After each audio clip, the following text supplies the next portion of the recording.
Youth से interact किया और बहुत सारी बातें जो हैं यूथ से आपसे साझा की। कौन सी ऐसी बातें हैं जिसको आप ध्यान में रखकर आगे कदम बढ़ाएंगे या आगे की कार्रवाई करेंगे? युवा भारत का वर्तमान भी है और भविष्य भी है, और युवा की भूमिका राष्ट्र निर्माण में बहुत महत्वपूर्ण है। मुझे अवसर मिला जब यहाँ पर एनएसएस और एनवाईकेएस के वॉलंटियर आए थे और समय भी था, तो मुझे लगा कि उन्हें इनके दिल की बात जानी जाए, और बहुत अच्छे सुझाव युवाओं ने दिए हैं कि किन विषयों पर संवाद होना चाहिए, किन विषयों पर काम करने की आवश्यकता है। वुमेन राइट्स से लेकर जेंडर इक्वालिटी से लेकर शिक्षा स्किल्स की बात करने की बात हो, युवाओं की भागीदारी और करियर काउंसलिंग से लेकर बाकी सुझाव यहाँ पर आए हैं। मेरा प्रयास रहेगा कि जो आज शिमला के युवाओं के साथ ये चर्चा हुई, मैं वापस जाकर अगले कुछ दिनों के अंदर एक युवा संवाद का कार्यक्रम पूरे देश में अगर चल सके तो हमारा प्रयास रहेगा कि उसकी शुरुआत करें। और बहुत अच्छा कार्यक्रम रहा जहां दिल खोलकर युवाओं ने अपनी बात कही। एक तरफी बात नहीं थी, एक तरफा भाषण नहीं था, युवाओं के सुझाव थे और बहुत बहुमूल्य सुझाव थे। जमीन की हकीकत कि कैसे शिक्षा प्रणाली में क्या बदलाव हो, स्किल्स कैसे दी जाएं, करियर काउंसलिंग कैसे अर्ली स्टेज पे मिले, युवाओं को उसका लाभ मिलता है।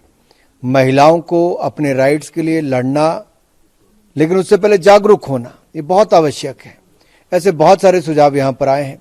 यूथ क्लब्स कैसे गांव में स्पोर्ट्स के लिए बढ़ावा दे सकती हैं, युवाओं की भागीदारी स्वच्छता अभियान से लेकर तालाब निर्माण में कर सकती है, या समाज के अलग अलग वर्ग के लोगों को जोड़कर भारत निर्माण में अपनी भूमिका निभा सकती है। ये बहुत बहुमूल्य सुझाव थे और मैं आशा करता हूँ युवा इसी तरह से प्रमुखता से अपनी बात रखेंगे भी और राष्ट्र निर्माण में अपनी भूमिका भी निभाएंगे।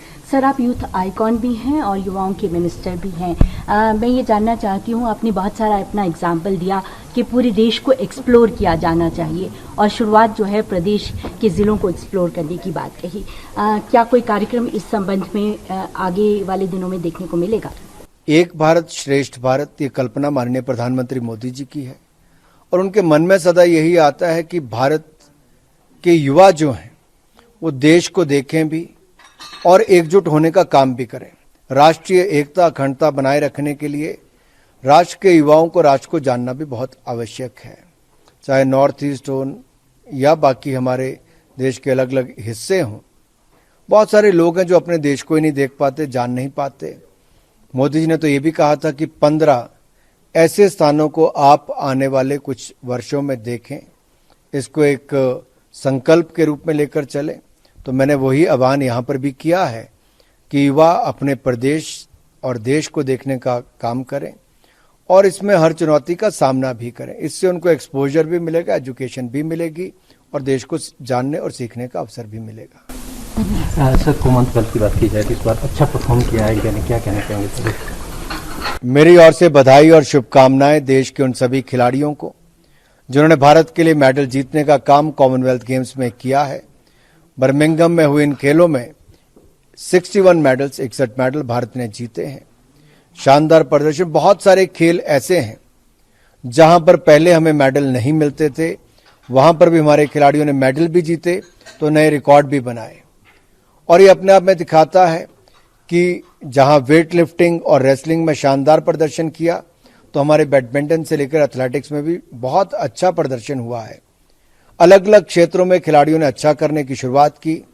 प्रधानमंत्री मोदी जी ने खिलाड़ियों से जाने से पहले भी मुलाकात की थी और आने के बाद भी उनका हौसला बढ़ाएंगे और उनको बधाई भी देंगे। टारगेट ओलंपिक पोडियम स्कीम, लगभग 100 करोड़ रुपए हम खिलाड़ियों के ऊपर खर्च करते हैं।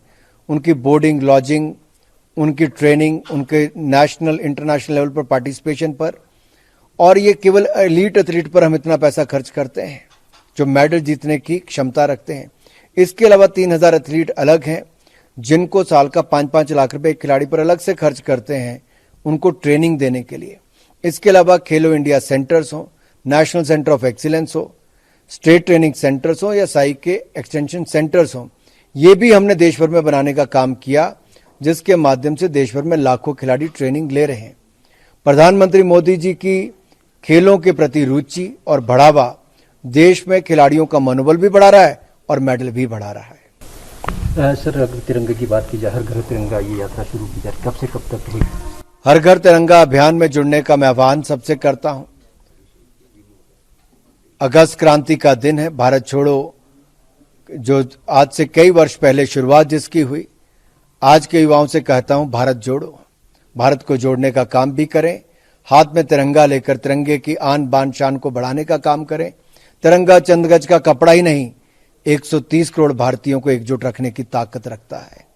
इस तिरंगे के मान सम्मान के लिए 13 अगस्त से 15 अगस्त तक हर घर तिरंगा लहराएं और आजादी का अमृत महोत्सव मनाएं। पूरी दुनिया को संदेश दें, पूरा भारत आजादी के 75 वर्ष मना रहा है। और विशेष तौर पर युवाओं से कहना चाहता हूं, इस अमृत काल में संकल्प लें किसी एक क्षेत्र में, कम से कम एक क्षेत्र में अपना योगदान देश के निर्माण के लिए देने के लिए। सर लास्ट सवाल, हिमाचल प्रदेश पे 2 महीने बाद इलेक्शन होने वाले हैं, मिशन रिपीट भाजपा का इस बार है, तो आप किस तरह देखते हैं? मिशन रिपीट होगा। हम केंद्र और प्रदेश में शानदार काम कर रहे हैं और अपनी उपलब्धियों को लेकर जनता के बीच में जाएंगे, जनता से वोट भी मांगेंगे, जीत दर्ज कराकर फिर एक बार सरकार बनाएंगे।